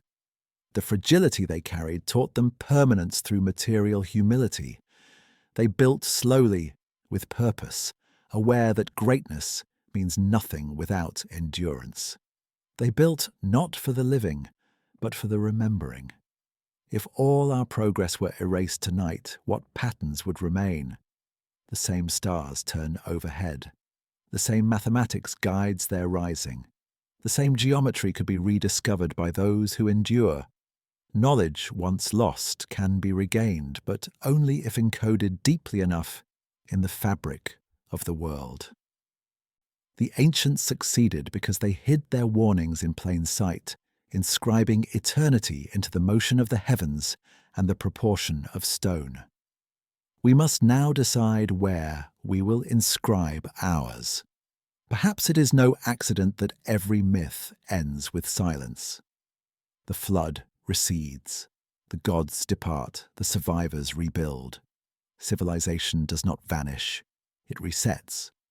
Within that fragile rhythm lies humanity's only immortality, the ability to begin again while carrying, however faintly, the echo of what was. We are not the end of history. We are its pause, its breath before repetition.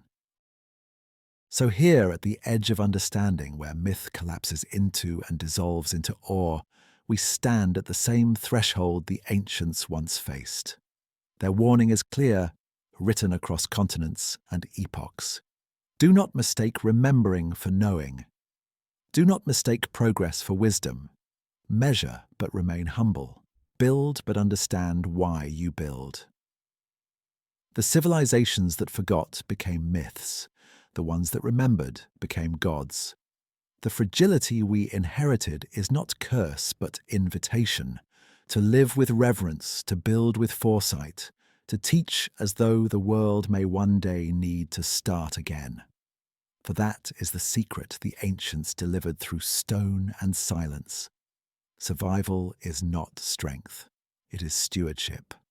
And as long as we remember this, as long as we speak not with certainty but with care, then even if this world ends, its meaning will not. We will endure not as creators of new worlds but as keepers of the old. The circle will close and begin anew.